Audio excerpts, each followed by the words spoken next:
کارآمد نہیں ہوگی۔ ہمارے معاشرے میں جو جس طرح کے حالات ہیں اس میں خواتین کیا کریں؟ ہمارے خواتین سادگی اختیار کریں، 4 جوڑے سال میں کم کر دیں۔ جی اچھا بابا جی، میں اب آپ سے ایک سوال کرتی ہوں کہ خواتین، اگر کوئی ایسی خاتون ہے جیسے فار ایگزامپل اگر وہ چاہتی ہے کہ وہ اپنی زندگی کو سادہ بنائے، مگر جیسے اب شادی کے بعد ہی لگا لیں، اگر وہ اپنے ان لاز میں بیٹھی ہے، وہ ان لاز کہتے ہیں کہ بھئی آپ جب جاتی ہیں آپ کو دنیا دیکھ رہی ہے، آپ ہمیں ریپرزینٹ کر رہی ہیں، تو پھر آپ کیا کریں؟ آپ ان کو کنونس بھی کر لیں، گھر کی حد تک کنونس ہو جائے، جب باہر جائیں آپ ان کو مجبور کر دیں کہ نہیں آپ نے ایسے ہی جینا ہے جیسے ہم چاہ رہے ہیں، کیونکہ آپ کی یہ لازم ہے آپ کے اوپر کہ آپ ایسے ہی جئیں گے جیسا ہم چاہتے ہیں، تو پھر آپ دیکھیں ایک بات آپ اچھی طرح ذہن نشین کر لیں، اگر یہ چاہیں کہ کوئی بھی بہتر کام، بڑھیا کام، پروڈکٹیو کام بہت آسانی سے لوگ سن لیں گے اور بہت آسانی سے قبول کر لیں گے، تو یہ خوش فہمی ہوتی ہے۔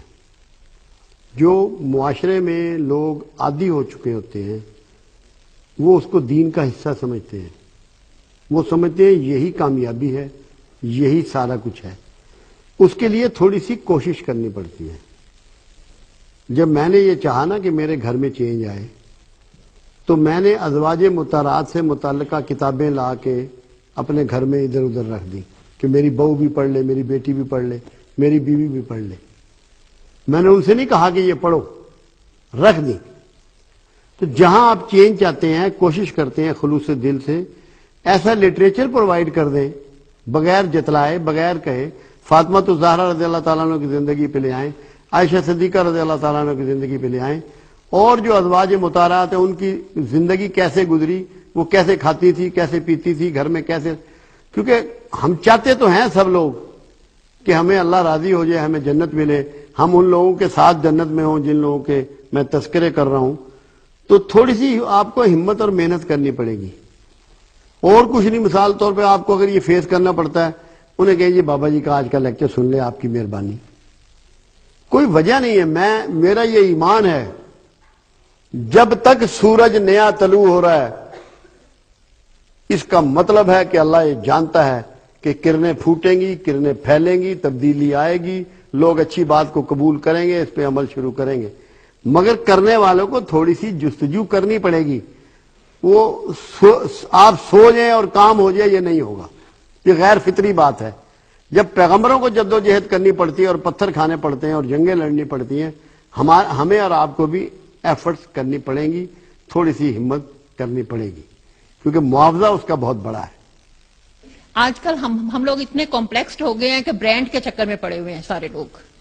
اس برانڈ کے چکر سے ہم کیسے نکل سکتے ہیں؟ میں نے تو آپ کو پہلے بتایا۔ دیکھیے آپ ایک بات آپ کو بتائیں، جب رسول اللہ صلی اللہ علیہ وسلم نے تبلیغ دین شروع کی تو جو سب سے بڑی رکاوٹ تھی وہ کیا آئی؟ کہ جب تم ہمارے بتوں کو برا کہتے ہو، ہمارے خداؤں کو برا کہتے ہو، اس کا مطلب ہے کہ تم ہمارے آباء و اجداد کو برا کہہ رہے ہو، وہ یہ کرتے چلے آئے ہیں، ہم نے انہیں ایسا کرتا ہوا دیکھا ہے، اور نسب بھی راستے میں رکاوٹ بنا۔ جب کسی معاشرے میں کچھ چیزیں فیشن بن جاتی ہیں، لوگوں کی روایات بن جاتی ہیں، لوگوں کی عادات بن جاتی ہیں، ان کی ثقافت کا حصہ بن جاتی ہیں، اتنی آسانی سے معاشرہ ان کو چھوڑنا قبول نہیں کرتا۔ اور اس جہاد کے لیے اللہ کے ہاں بہت بڑی مرتبت ہے، تو بہت پیشنس کے ساتھ، یہ ضروری نہیں ہے کہ آپ کی بات سن بھی لی جائے، عمل کرنا تو بڑی دور کی بات ہے، مگر استقامت کے ساتھ لگے رہنا ہے۔ اللہ آپ کی اس محنت کو دیکھ رہا ہے، نتائج اللہ نے اپنے پاس رکھے ہیں۔ اللہ نے تو اپنے سارے پیغمبروں کو ایک بات کہی، 1,24,000 کے 1,24,000 کو، تمہارا کام ہے میری دعوت لوگوں کو پہنچانا، ان کو ہدایت کی توفیق دینا میرا کام ہے۔ جب ہدایت اس نے اپنے پاس رکھی ہے تو آپ نتائج کی طرف سے فکر مند مت ہوں، آپ نتائج کی ذمہ دار نہیں ہیں، نتائج اللہ کے پاس ہیں۔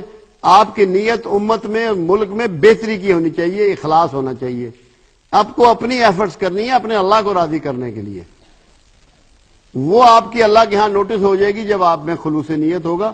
آپ مت گھبرائیں کہ اس کے نتائج کیا آتے ہیں۔ نوح علیہ السلام نے 900 سال تبلیغ کی، 6 آدمی بھی مسلمان نہیں ہوئے تھے، تو نوح کو کیا چھوڑ دینا چاہیے تھا وہ کام؟ تو یہ ذہن میں رکھیں کہ نتیجے کے بارے میں پریشان مت ہوں. یہ اللہ کا کام ہے کہ دلوں کو پھیر دینا، توفیق دینا، ہدایت دینا، یہ سارے ہدایت سے متعلق ہی ہیں. مگر یہ نہیں ہو سکتا کہ آپ اخلاص نیت سے موٹیویشن کی طرف چلیں، خود پہلے اپنے اوپر لاگو کریں. جب لوگوں نے یہ کہا کہ بڑی بھوک ہے اور فاقہ ہے، کھانے کو نہیں مل رہا، تو میرے آقا مبارک نے شکم سے کپڑا اٹھایا اور لوگوں کو بتایا کہ دیکھو میں نے 2 پتھر باندھے ہوئے.